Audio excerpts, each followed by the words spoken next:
పవన్ కళ్యాణ్ గారు లాంటి సభ్యత పద్ధతి ఉన్న మనిషి దగ్గర ఎలక్షన్ చేసినందుకు గర్వంగా ఉన్నాం. ఆయన దగ్గర నుంచి కానీ 2009 జనసేన పార్టీ దగ్గర నుంచి కానీ మాకు ఏ విధమైన ఇబ్బందులు లేవు. మేము ఎప్పుడు కూడా కలిసికట్టుగా ఒకే కుటుంబంలాగా మొన్న ఎలక్షన్ చేసాం, అటు పని చేసుకోం. ఏదైతే తెలుగుదేశం పార్టీ నుంచి 5 నెలలు 6 నెలల ముందు వెళ్ళిన 20-25 మంది జనం ఉన్నారో వారిని స్థానిక ఎంపీ వైసీపీ పార్టీ అని చెప్పి పార్టీలో జాయిన్ చేసుకుని ఉండడం జరిగింది. వాళ్లే ఈ దాడి చేశారు మణిపూర్లో. చేత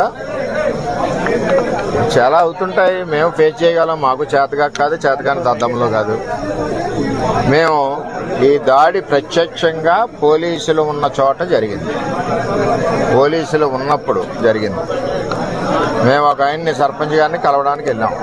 ఎలక్షన్లో రకరకాలుగా చేశాం. మేము పబ్లిక్గా చేసిన వాళ్ళు ఉన్నారు, చాటుని చేసిన వాళ్ళు ఉన్నారు, వెనకుండి మాకు హెల్ప్ చేసిన వాళ్ళు ఉన్నారు.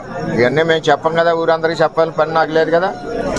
నాకు ఆయన బాధ్యత చెప్పారు ఎలక్షన్, ఆ బాధ్యత నేను నెరవేర్చాను. అంచేత వాళ్ళు దాడి చేశారు, చాలా దారుణంగా దాడి చేశారు.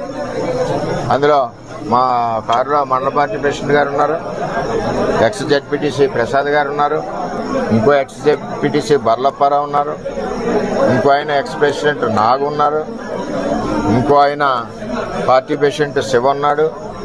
ఎంతమంది ఉండగా సడన్గా సీసాలు, ఇటుక బెడ్లు, ఇది మండలంలో ఒక ప్రాక్టీస్ అయిపోయింది. ఇది వరకు సాయి ధర్మతేజ్ గారి మీద కూడా ఇదే దాడి చేశారు. ఆ దాడి చేసినప్పుడు సరైన చర్యలు పోలీస్ యంత్రాంగం తీసుకోలేదు. ఆఖరికి వాళ్ళు వెళ్ళిపోయాక దాడి జరిగిందన్నారు తప్పితే, వాళ్ళు ఉండగా దాడి జరిగి దెబ్బలు తగిలితే వాళ్ళు వెళ్ళిపోయాక దాడి జరిగిందన్నారు. సరే, ఇదంతా కాంట్రవర్సీ ఎందుకని మేము మాట్లాడుకుంటున్నాం. ఇది నన్ను చంపడానికి కుట్ర జరిగింది. అంటే నాకు కూడా కార్యకర్తలు కూడా 150 మంది కూడా ఉన్నారు కాబట్టి ఇవన్నీ సీసం బెంకులు, ఒళ్ళంతా కారులో ఇటుక బెడ్లు, 2-3 గాయాలు, ఇవన్నీ జరిగినాయి. సరే చూద్దాం ఏమవుతాం. ఇవన్నీ ఇటువంటి పిరికి బంద చర్యలకు భయపడేది ఏముండదు. వర్మ ఎప్పుడు కూడా 22 ఏళ్ళ నుంచి ఉన్నాడు, ఎప్పుడు కూడా ఇటువంటి వ్యవహారం జరగలేదు. ఈ సంస్కృతి పిఠాపురంలో ఇప్పుడే వచ్చింది. ఇప్పటి వరకు పిఠాపురంలో ఇటువంటి సంస్కృతి లేదు. చట్టం ఉంది కదా.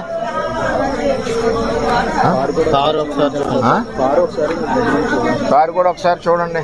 ఆ కారును కూడా నేను రిపేర్ చేయించిన, ఆ కారుని సెంటర్లోనే ఉంచేస్తా. పోలీసు సరైన నిర్ణయం తీసుకునే వరకు ఆ కారు ఈవేళ ఇక్కడ గెస్ట్ హౌస్ దగ్గర ఉంది, రేపు రోడ్డు మీద సెంటర్లో పెట్టేస్తా లాక్ చేసి.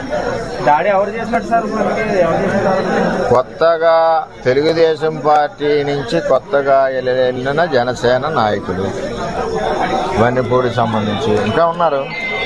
వాళ్ళ చరిత్ర కూడా ఇది వరకు అదే. అందుకనే పార్టీలోంచి పంపించాం, ఆ పార్టీలో తీసుకున్నారు. అది ఎవరి పార్టీ వాళ్ళ ఇష్టం, మనం వద్దని అనడానికి వీల్లేదు. సరే, ఏం జరుగుద్దో ఆలోచిద్దాం. మా నాయకులు అయితే కంప్లైంట్ వద్దన్నారు, మేము ఇప్పటి వరకు కంప్లైంట్ కూడా ఇవ్వలేదు. అది జనసేన అధినేతకి నిన్నటికి నేటికి కూడా మీరు దేవుళ్ళలాగే కనిపించారు, దేవుడు అనేది అని అంటున్నారు. ఇప్పుడు జనసేన సైనికులు కానీ నాయకులు కానీ విధమైన చర్యలపై తమరు ఏ విధమైన జనసేన నాయకుడికి కానీ 2009 జనసేన తమ్ముళ్ళకి కానీ మాకు కానీ ఏ విధమైన ఇబ్బందులు గొడవలు లేవు. అంతా కుటుంబంలాగా ఉన్నాం. ఏదైతే తెలుగుదేశం పార్టీ నుంచి వెళ్ళిన నాయకులు ఉన్నారో 20-25 మంది, వాళ్ళందరూ మా పార్టీ కార్యకర్తల మీద దాడులు చేస్తున్నారు, మా మీద దాడి చేస్తున్నారు, నా మీద ఫస్ట్ టైం ఈ విధంగా చేస్తూ ఉన్నారు. చట్టం ఉంది కదా, చూద్దాం. మా నాయకులు అయితే ఇప్పుడు వరకు కంప్లైంట్ ఇవ్వలేదు. నాయకులు మా మండల పార్టీ ప్రెసిడెంట్ గారు ఇల్లు చూసి కంప్లైంట్ ఇవ్వాలా. మరి అందరూ కూడా బుద్ధి చెప్పే వాళ్ళు అందరికీ చేతనవుద్ది కదా. ఏం చేయాలన్నది వాళ్ళు నిర్ణయిస్తారు. బలంగా పెట్టి మీరు పవన్ కళ్యాణ్ గారు నిర్దేశించడం కీలక పాత్ర వహించారు. ఈ రోజు మీరే చెప్తున్నారు ప్రాణాలు కూడా తీయబోయారని చెప్పి అదే జనసేన కార్యకర్తలు వన్నిపూడి గ్రామంలో అంటున్నారు. అసలు ఏంటి సార్ ఇక్కడ సవరణ జనసేనలోకి తెలుగుదేశం పార్టీలోంచి వెళ్ళిన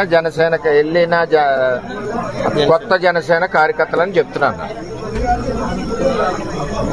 ఇది ఎంపీ గారి గ్రూప్. ఇది ఆయన ఇప్పటి నుంచి కాదు, 8 నెలల నుంచి వీళ్ళ ద్వారా తెలుగుదేశం పార్టీ మీద పోరాడుతూ ఉన్నాడు. జనసేన బలానికి పనిచేయలేదు ఆయన ఎప్పుడు. అయినా మేము అతనికి కూడా సిన్సియర్గా ఓటు అడిగాం. అది తెలుగుదేశం పార్టీ సంస్కృతి. అది మీకు మినిస్ట్రీ రాకుండానే ఎలాంటి కొన్ని ఆరోపణలు చేస్తున్నారు. ఏమండి, ఎవరు ఎన్ని కుక్కలు మురిగినా నాకేమీ ఇబ్బంది లేదు. నేను ఎవరికి భయపడే మనిషిని కాదు.